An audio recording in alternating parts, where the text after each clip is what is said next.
Hey friends, hello and welcome to the channel. My name is Manasseh and I'm a registered nurse working here in the US. So a couple of weeks ago, I came across this interesting article. It's interesting, but it's also worrying. Now, this article was published by the news portal Reuters, which stated that 1/3 of US nurses plan to quit their profession. And this is according to a survey conducted by AMN Healthcare. And for those who care to know, AMN Healthcare is this big healthcare recruitment company that recruits thousands of nurses and other medical professionals. So in this AMN survey conducted in 2021, 18,000 nurses were interviewed. So 1/3 of the 18,000 nurses interviewed, I think 1/3 should be about 6,000 nurses. So 6,000 out of the 18,000 nurses interviewed stated that they plan to leave the nursing profession. I haven't had a chance to read the entire results of the survey in further detail, but when I read the news publication on the Reuters website, I realized that about 69% of the nurses were seeking increased salaries, and 63 of them are seeking a safer working environment to reduce their stress levels. And the sad part is that just about 36% of nurses plan to continue working in the sector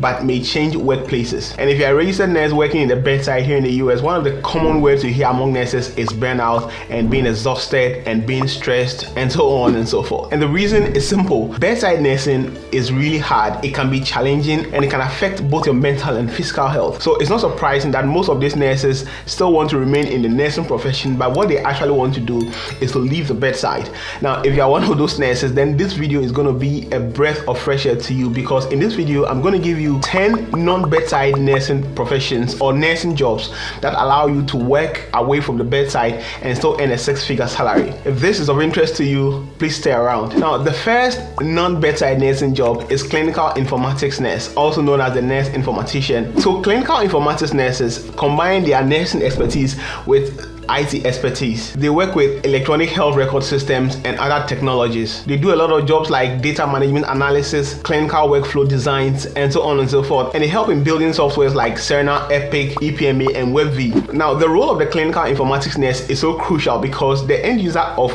most of these softwares is the nurses who are using these softwares to do the charting, to document the progress of patient care, to receive medical orders, to read patient history, and do a host of other things. And so the input of the nurse in designing the software that makes it very user-friendly for the nurse who is the end user of the software is very indispensable. And as many countries across the globe are moving to electronic health record systems, the role of the nurse informatician continuing to increase in popularity, with many job openings left to fill. So universities like Capella University and WGU offer a 2-year online master's program which costs about $5,000 every 6 months. Another thing which I haven't seen here in the US but is available in the UK that I'm aware of is the use of virtual wards, where patients are cared for in their homes and managed virtually by nurses. And these jobs are done by nurse informaticians as well, which is one of the jobs that you have absolutely no patient care, but your earning potential is so high. Typically, the salary for nurse informaticians ranges from $81,000 to $133,000 per annum. And this leads me to the second non-bedside nursing specialty, which is the nurse practitioner. So nurse practitioners, popularly called NPs here in the US, are basically registered nurses with higher qualification and higher responsibilities as well. So NPs assess patients, they diagnose patients, they develop treatment plans, they prescribe medications, and do a host of other jobs depending on the specialty they find themselves. So they can be either a family nurse practitioner, a pediatric nurse practitioner, a psychiatric nurse practitioner, which is like a personal favorite. They collaborate with physicians and other members of the healthcare team to ensure that the patient is receiving the optimal care. Now, in some states like Washington State, nurse practitioners are allowed to complete autonomy, and this is a trend that is catching up in a lot of other states. So if you're a registered nurse who wants the autonomy to practice like a medical officer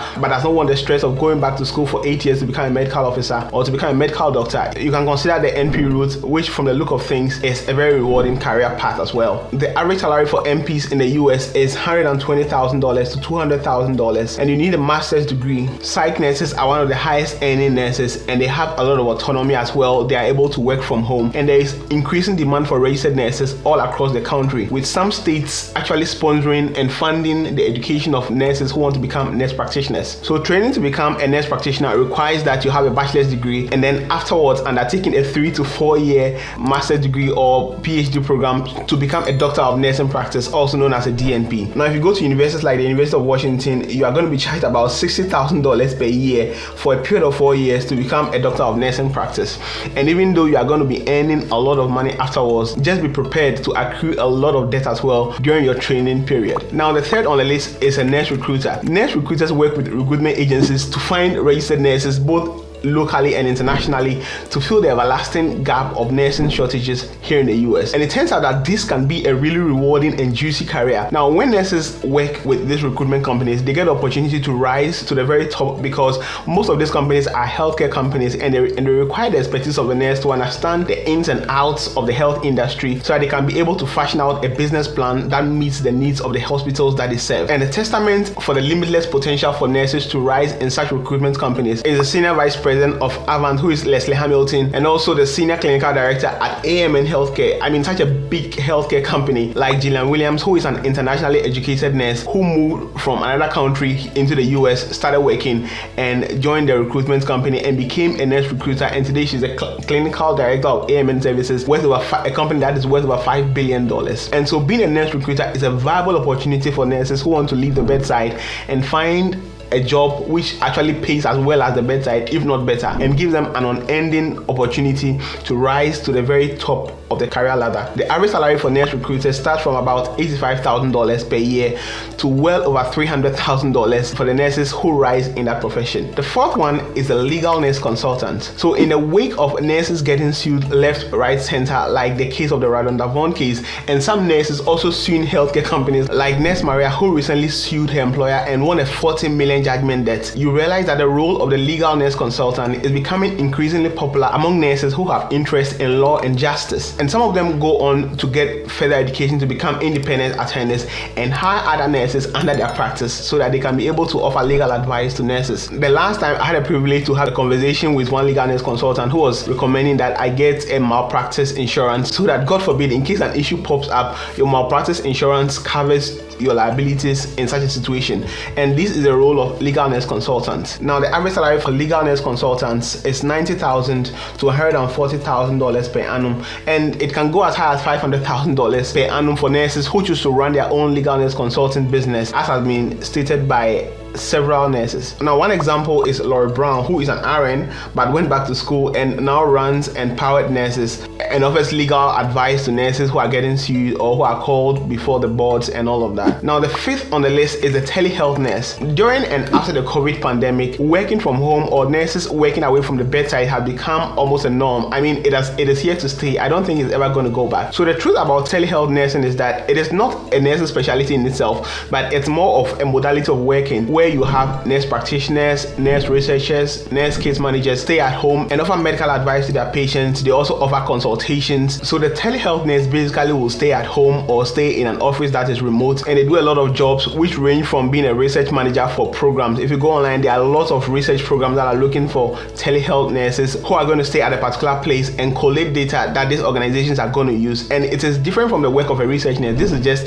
a telehealth nurse who is going to be at a particular location and do a specific job for the research company. You also have people like nurse practitioners who are going to stay at home or stay in a particular place and work 100% remote. Some people also work as a clinical documentation specialist or CDI nurses, and this is a completely remote job. Now, there is this nurse online who is a CDI nurse earning six figures or even working as a travel CDI nurse, completely remote, stays home and does all these jobs that earn her so much money, but she has nothing to do with physical patient care. And a very popular example of a nurse who is acing it in the telehealth industry is Nurse Kojo, who lives in California. Nurse Kojo is a psych nurse practitioner who has built this telehealth system that he uses to consult with patients and prescribe medications, which is very common in the psych MP industry. And this has afforded him the opportunity to work with patients across the length and breadth of the country. And I understand he has even starred in some Hollywood movies, some TV shows and all of that. He's very popular on YouTube as well, and it's because of the power of being a telehealth nurse. Now, these days, if you go online, there are a lot of apps that allow you to speak with a therapist or to speak with a nurse who's going to offer you therapy sessions over the phone, and this is common both here in the US and in the UK. I mean, I had several conversations with doctors and nurse practitioners over the phone, and that is what they do. They're just telehealth practitioners. They have no physical contact with the patient. Now, the average salary for a telehealth nurse ranges from $120,000 per annum to $200,000 per year. The next non-bedside nursing job is a nurse writer. Now, the nurse writer job is seeing a boom in recent years due to the increase in online businesses like online newsletters, online blogs, health companies looking to create products for nurses and doctors, data companies that seek specific feedback from nurses and doctors. I mean, these days it's common to find newsletters like the Healthcare Brew, which talks about things happening in the health industry and in hospitals, and they require the unique experience of nurses who understand the daily happenings in hospitals to write these properly worded articles to convey their message in crisp, clear and concise terms to their readers. Now, some product manufacturing companies also find nurse writers very useful. For example, I read somewhere that the manufacturer of Hoka shoes, which has nurses as being one of its largest customer base, was able to build such a product after they read about the challenges nurses go through and the long hours that they needed to stand. So they were able to fashion out this input from obviously a professional nurse into the building of a product that provides comfort and suitability for nurses. So you can realize that this product is loved by nurses because they feel like it's very comfortable for their feet, it helps back pain, and there are a whole lot of wild claims that they make. And it's because nurse writers are able to document in clear terms what nurses experience on a day-to-day basis, which serves as a guide for these manufacturing companies to make products that meet the exact needs of the nurses. The next is a case manager, also known as a utilization review nurse. Now, this job is typically non-clinical and non-medical, but what they do is manage the care of patients with chronic conditions like dementia, Alzheimer's, cancers, among other things. So they basically work with insurance companies like Kaiser Permanente or Blue Cross Blue Shield and facilitate the provision of things like transport, long-term placement facilities, the kind of care they get, home health services,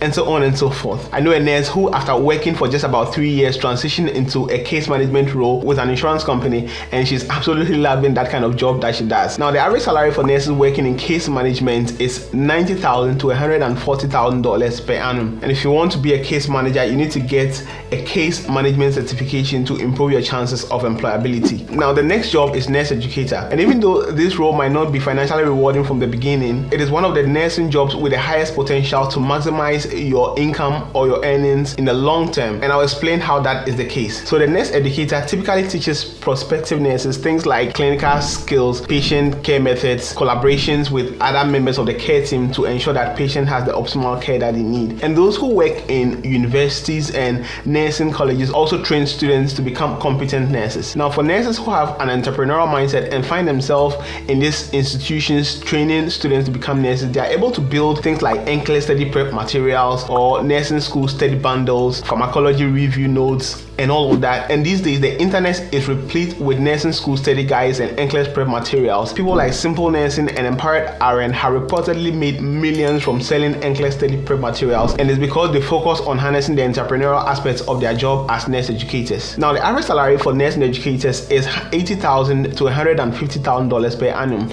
and requires you to have a master's degree and a PhD. Now, the good thing is that most universities allow DNPs or doctors of nursing practice to lecture in their schools, and so if you're a DNP, you can also double as a nurse educator and make double money. The last but one non-bedside nursing job is an aesthetic nurse, and this has become a very popular option in recent times, with people having an almost unsatiable desire for things like Botox injections, derma fillers, photofacials, and tattoo removals, among other things. So aesthetic nurses are more like artists with a syringe. They are able to engage in procedures that enhance the appearance of their customers. They give you flawless faces and rejuvenate your skin. I mean, however you want to look, the aesthetic nurse has got you. You want thicker and bigger lips, they've got you. You want a bigger butt, they've got you.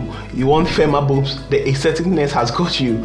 Okay, and their service directly relates to enhancing the self-esteem and self-confidence of their clients, which is why people get so glued onto their services. I mean, the truth is, people just want to look young forever. Now, the average pay for aesthetic nurses is $75,000 to $150,000, and the opportunity to own your own practice is what makes it an absolute gold mine for nurses who want to venture into those areas. Now, the last non-bedside nursing specialty is the forensic nurse, and some people like to call them detectives and scrubs. Now, these nurses gain training to merge their medical expertise with their investigative skills to ensure law enforcement, and they handle a lot of cases from assault, domestic violence, sexual abuse, human trafficking, and so on and so forth. And so what they do is that they care for the victims of these cases while at the same time documenting evidence that can allow the victims to get justice or to get the perpetrator of the crime brought to book. Now, to get into this job, you need a master's degree in forensic nursing, and this can be obtained online from organizations like the International Association of Forensic Nurses. And the average salary for forensic nurses is $80,000 to $140,000 per annum. And guys, let me say that the list of non-bedside nursing specialties is almost ending, with increasing specialties